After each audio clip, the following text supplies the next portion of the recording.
Hello, this is Bakhtaar Mahmood and you're watching White News. Danish Siddiqui, and India's chief photographer for the popular international news agency Reuters, has been killed in Afghanistan in recent days. According to the Indian media, Danish Siddiqui was covering the battle between Taliban and Afghan forces, and during this time he was shot and killed.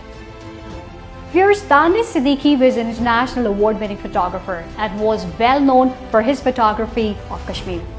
In 2019, the Indian government scrapped the controversial Article 370, a constitutional provision which allowed the state of Jammu and Kashmir to make its own laws. And unprecedented sanctions were imposed on the valley. It included communication blackout, detentions of hundreds of political workers, and restrictions on the movement of civilians. Sora, a densely populated enclave, became the epicenter of resistance against the Indian government. The Indian intelligence agency had long wanted to get him out of the way. But since Danish Siddiqui was associated with a major international media agency, his assassination in India could have been a major setback for the Indian government.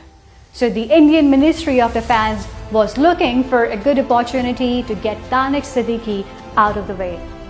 He saw the crimes with his own eyes. So in his videos on the media, he called the Indian army a usurper and a tyrant, while calling the people of Kashmir freedom fighters. Danish Siddiqui's thoughts on Kashmir were enough to sign his death certificate. But the Indian Ministry of Defense was waiting for a good opportunity for him. But before that, a big event happened. Danish Siddiqui got some pictures which prove that the Indian government is giving secret information about the Afghan government to Taliban in Afghanistan on one hand. And on the other hand, they are giving weapons to the Afghan government and organizations such as ISIS to fight the Taliban. The photos were sent to Danish Siddiqui on July 11th in a khaki envelope by his friend, a photographer in Afghanistan. Danish Siddiqui was very upset with these pictures and he called his wife on July 13th to tell them about those pictures and says that he's going to do a big story in Reuters with evidence on the double standards of Indian government. Danish Siddiqui does not know that all his calls have been monitored by the Indian Secret Service for the last few years.